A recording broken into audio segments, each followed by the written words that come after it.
Alright, so this is a day in the life of a virtual wholesaler. It's nothing fancy, spectacular, but right now it's like 9:45 in the morning. Woke up at about 8:30.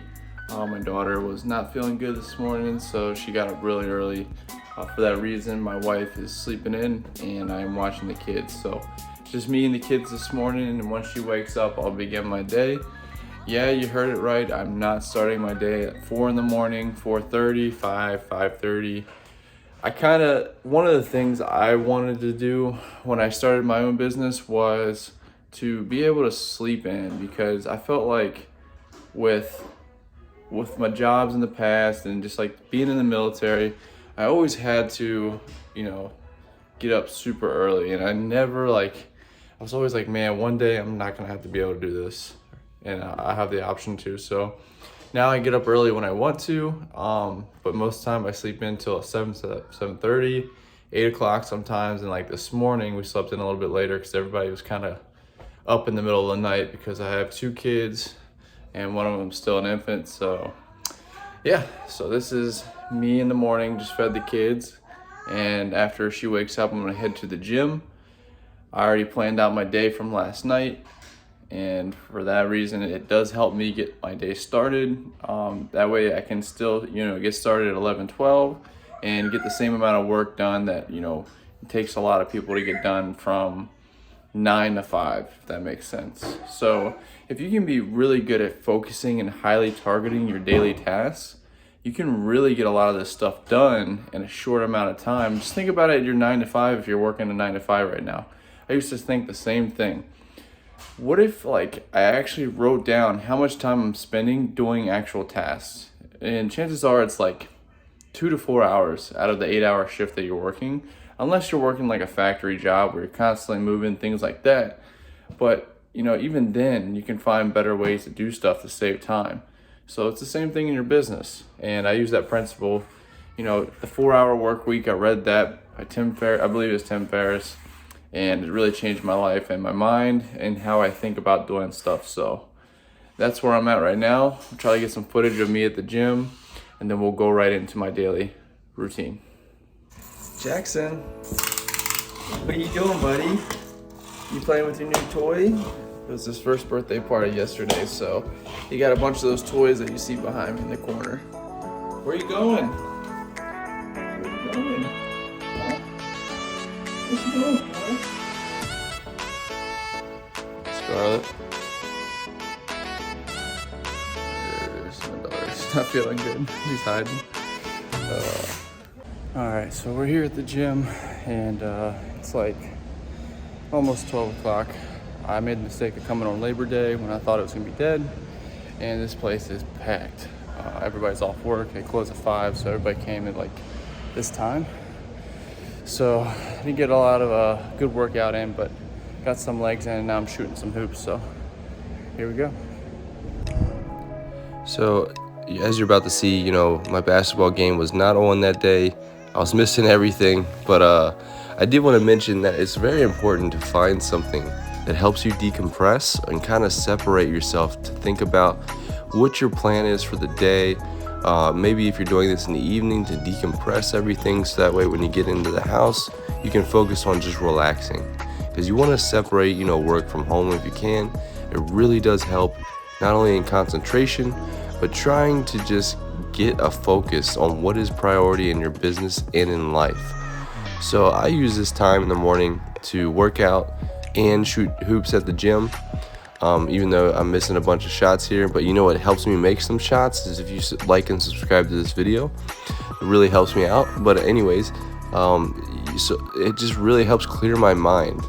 It's important because whenever you start out later in the day like I do, it's easy to get overwhelmed, like, man, I got all this stuff to do, and it's in the back of your mind. But if you plan the day out, like I said, the night before, you write it down. Like Jim Rohn said, if you put it on paper, it leaves your mind. You go from the head to the paper, and it helps leave your mind. And the same thing whenever you just have some quiet time or some downtime, to kind of focus on, okay, here's all the tasks I need to do. What's priority that day? And, that's my biggest piece of advice to you.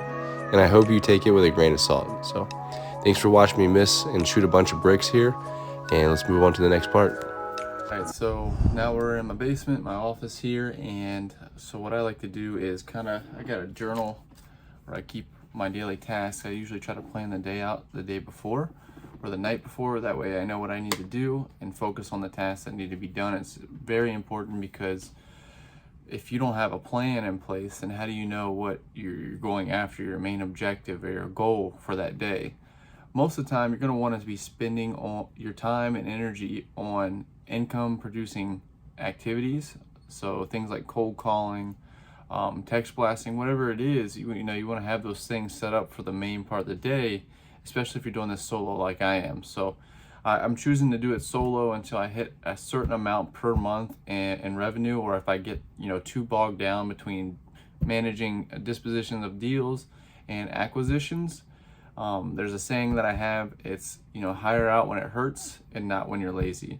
I hired out when I was lazy because I had the mentorship, I had the knowledge, the experience. I've done many deals, started to hire up really quickly, and I really didn't have a foundation in place because while I had all this experience closing deals, I never had this experience building a system and a process for my VAs to follow because I didn't have one myself.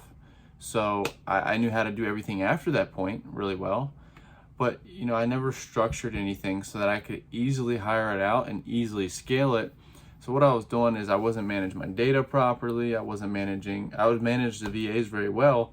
I would stay on top of them, but because they weren't given good data, it really didn't matter. So, and it's not that I was pulling bad data or anything like that. It was more or less, I didn't know who I was contacting. I was kind of just hitting people over and over, and I didn't really know how to manage that. So this whole past year has been me learning how to do that, and now putting in a system that they can just kind of plug and play into. And so that's been my big learning lesson. And so I'm doing this all myself, building that foundation out, so I know whenever I go to hire out exactly what they need to be doing on a day-to-day basis and things like that. So, but anyways, I start with my follow-ups for the day. So people that I had previously talked to, or maybe I needed to get a hold of, I had set a task, and that way I could follow up with them first thing. And then from there, depending on what my day looks like, I would start doing the income producing activities, such as with follow-ups or one, but the cold calling, start hitting the list. So before I was hitting like multiple hundreds of people.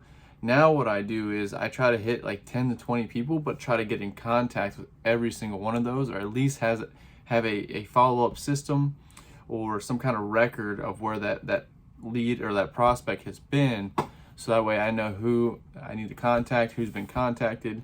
I cold call them. Did I text them? Did I do both? Now do I need to send them direct mail? And so they go through a cycle, a life cycle. And now once they get to a certain step in that cycle, I can have the task performed, whether it's myself or a VA that I hire out. So a lot of this stuff, they say it takes 10 years for an overnight success. I've been doing this for a little over 3 years, but I've been in business for myself a little over 2 years. So, closing deals is one thing, but having a business where you're, running a business and being in a business are two different things. When you run a business, typically you want to fire yourself so you have the time freedom to do the big tasks like closing big deals, networking, going out finding the big deals. Whereas if you're working inside your company, you're pretty much just another employee. So while you're closing deals, and yeah, that's important, until you have something that you can figure out to hire out and kind of mitigate having yourself inside the business, you're really just another employee. So I've been trying to get myself not only out of the employee position, but trying to really just scale this thing up properly. And I hope you learn from my mistakes, and the lessons I just told you. And really just, I had a video I just did. It's like how to get your first wholesale. It's my most recent, at the time of this recording, and it's step-by-step guide, and it holds true, The first part is just trying to get your first deal. Once you get your first deal, then focus on, start managing your data. Start documenting and recording the systems and processes you do on a day-to-day basis. If you don't have a day-to-day basis system and process, start developing that while start looking for these leads.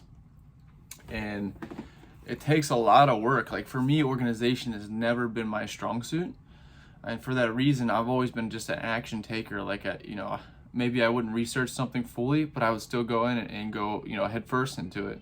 And a lot of times it's worked out really well. I mean, that's what's helped me become successful today.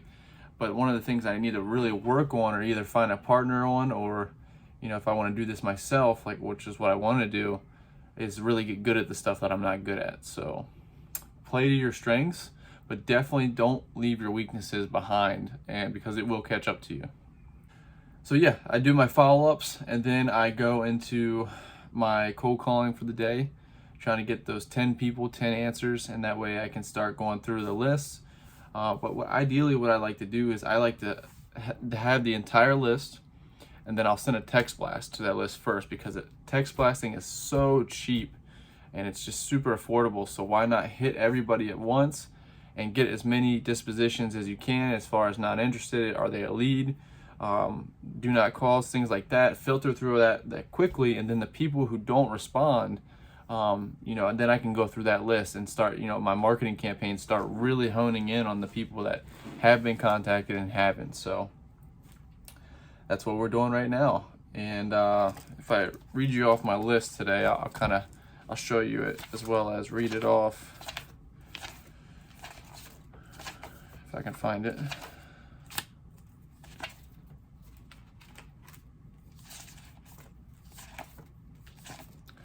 All right, so I don't know if you can see that or if it's backwards.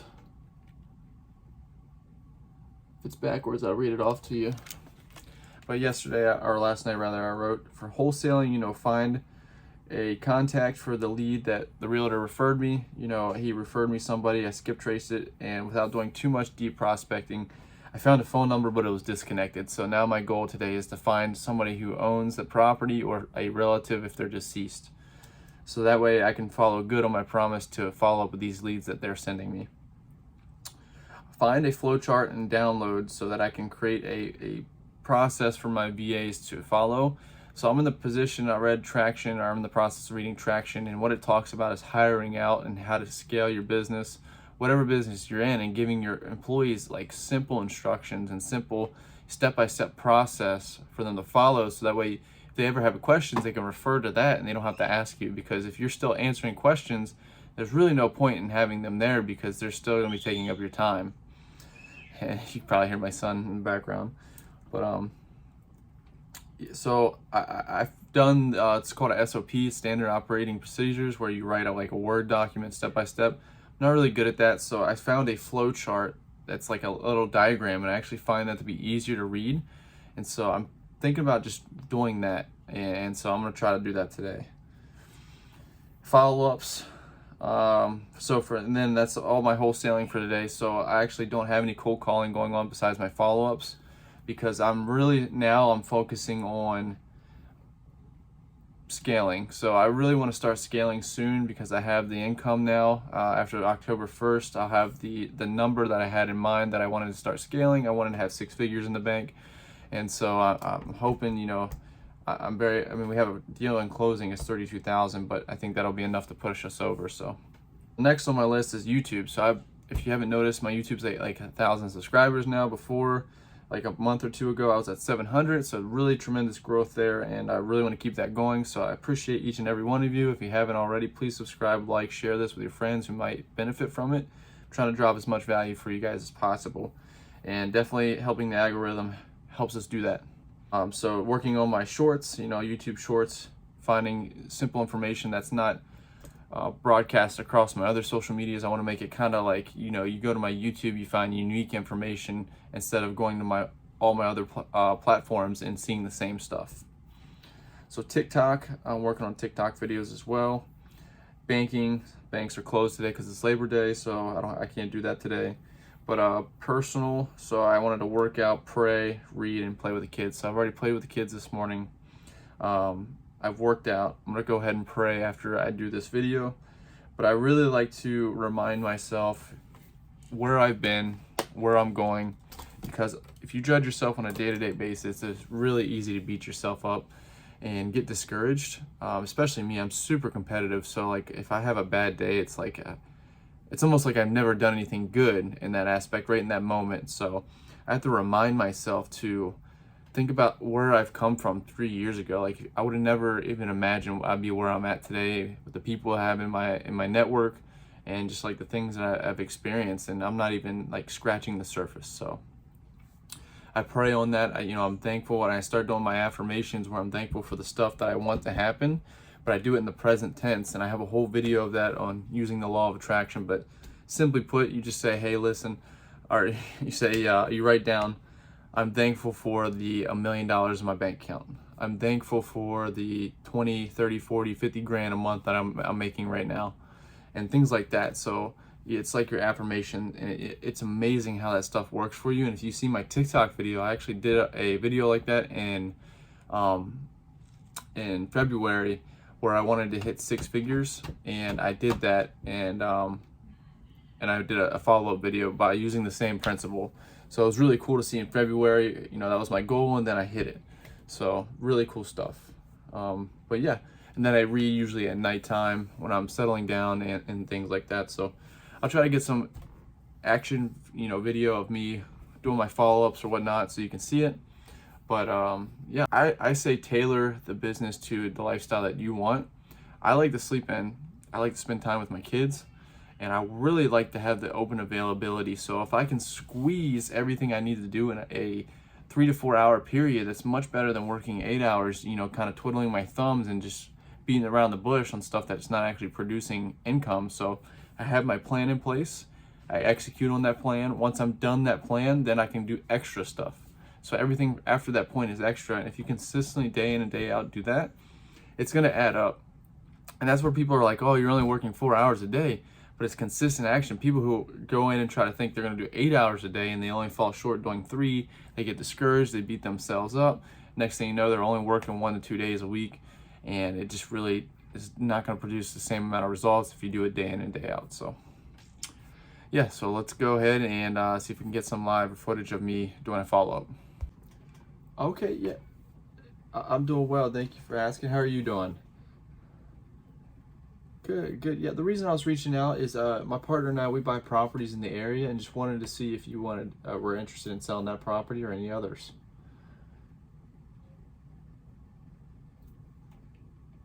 Oh, you're moving back in? Ooh. Okay.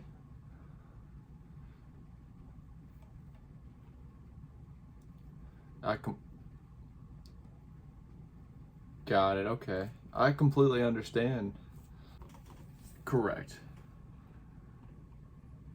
Yep. And my name is Alex Harshman. It's going to be Harshman, Harshman, but I'm not that harsh, I promise.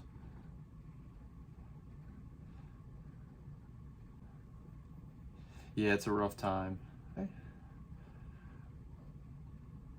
All right, thank you so much, and you have a blessed week, all right?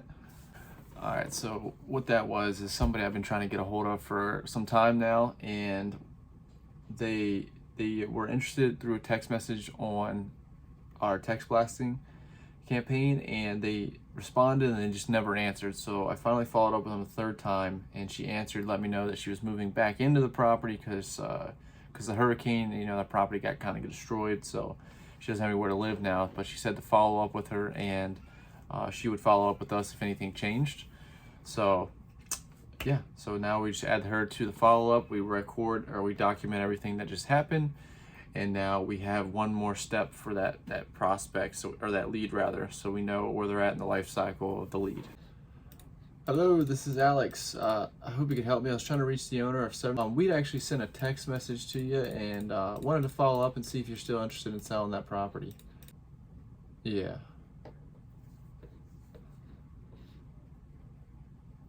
Yeah, absolutely.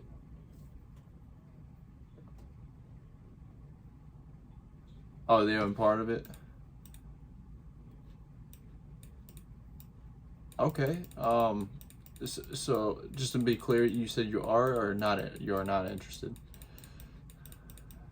Yeah, absolutely. Am I catching you at a bad time by chance? Okay, yeah, again, my name's Alex. I'd just like to tell you a little bit about us and my job at the company. So my job is just to collect a little bit of information about the property. That way I can hand that to my purchase manager. They're gonna do some research on it and then come up with a cash offer, usually in 24 to 48 hours. And the company ourselves, we actually buy properties in the area, and we do this all the time. So with that being said, besides getting the right price, is there another reason why you would consider selling at this time? And is that property currently listed with a realtor? No. And I didn't catch your name. My name's Alex. Fred? And Fred, since nobody knows the property better than you, could you tell me a little bit about it, as far as like how many bedrooms, bathrooms, square footage, things like that? Okay. And is there any kind of repair, work, upgrades, or updates we would need to do once we buy it? Okay. And how much would you say that would cost to finish that up there? Okay. 25, got it. And do you happen to know what that property is worth in today's market? And is there any kind of like taxes, liens, or mortgages on it that we'd have to pay off? You said you have a mortgage on it? You happen to know how much is left that we would have to pay off? 130, okay. Got it. And Fred, is there a certain amount that you and your kids were wanting to get for the property in cash, if we could pay all closing on it? Yeah, and I just wanted to let you know, if so you can relate to them as well. One of the benefits of going through a company like ours is actually we're going to be buying it as is. Not only that, but we're going to be paying all cash and paying for all your closing costs to sell. So I did want to mention that. But while you're talking to them, I can actually go to my purchase manager, give this information to him so he can do some research, and we can kind of meet back up, if that's okay, in the next day or so. Okay, and if we have any other questions, Fred, maybe we give you a call back at this number. Okay, and then I have one last question. If you and I can come to agreement on the terms and the price for the property, would you be willing to move forward and get the paperwork done that day? Yeah, as long as everybody's in agreement on the price and the terms. Basically what I'm saying is, you guys ready to move forward and sell the property? Okay. All right, Fred. Well, hey, I just want to say thank you so much for your time today, and I hope you have a blessed rest of your week, okay? All right, thank you so much. Bye. Oh, that guy was kind of confusing. Like he sounded like he didn't even know what he wanted to do. But basically, it sounds like they are interested in selling. The price they gave me was a little bit ridiculous, so I don't think it'll be a deal. But we'll do some research. Maybe it is, and at least make the offer. So. Hey Gail, this is Alex, just giving you a call back. I just wanted to follow up with you. I know last time we talked in August, you were mentioning that you would need some time to think about selling the property there and kind of what you wanted to do with it. So I just wanted to follow up with you, see how that was going, see if you had any questions for us, and kind of see where you stand. Even if you're not interested, that's okay too. Just let us know, that way we can update our records here. But yeah, you can reach us back. Thank you so much, and I hope everything's okay with the recent hurricanes and whatnot. So have a blessed week. Oh, this is somebody who said they were interested in selling, but they needed 2 weeks to think about it, because she had a couple things that she had to square off. She didn't have any of the questions about the process, but I wanted to make sure that she didn't need anything, even if it's not with us, so that way we can give her the best option and kind of go from there. But she didn't answer, so follow up with her next week. Hey, what's going on, everybody? So that's pretty much, I wanted to show you like what happens if somebody's not interested, when I got somebody on the phone, and then also somebody who didn't answer. So you got to kind of see scenario of all three situations. And if you hear me right now, I'm a little bit congested. I'm also on the West Coast now because I'm going to visit my brother. So just a little bit congested, and but I wanted to show you kind of like my daily routine. So that's pretty much it, man. I wake up, I play with my kids, I go to the gym, and then I start my day. I start cold calling, and I manage my text blast software, or my text blast campaigns, and that's pretty much it. So I have my follow-ups I do at the beginning of the day, when I start my cold calling, and then I go into my new prospecting. And man, that's just it. You know, I do driving for dollars every now and then, and I'll do a separate video of me doing that. But you know, I keep the business model very simple, and the biggest thing is you keep it consistent. Even though I'm starting later, I still put in the same amount of effort and work as somebody else who may be putting in 6 to 8 hours. So when you, like I said, most of the time when you have somebody who's working 6 to 8 hours, unless they're cold calling like all the time, they're not going to be able to be productive that full 6 to 8 hours. You know, to think about your 9 to 5. Are you constantly being productive, or you know there's downtime, or and most chances are you are gonna have some downtime. So taking that into consideration, I eliminate the downtime and I just go hard for, you know, 3 to 4 hours, and you know I get the same results. So it doesn't take much in this business. It just takes a consistency and a simple process. Don't go out in there and just try to wing it every single day. You know, you want to dial in your systems and processes, not only so you can do it, but so you can hire out as well. Well, that's it for this video. I hope you guys found a lot of value from this. If you'd like to see more stuff like this, please let me know in the comments section, or if you have any questions, be sure to like and subscribe as well. That way you can get up to date on all my newest videos and when I post them. Because I'm getting so many comments now of you guys saying that my videos are helping you. You're able to move on to the next step. And so I want to continue to do that and provide as much content for you as possible. So thank you so much for watching, and we'll see you all in the next one.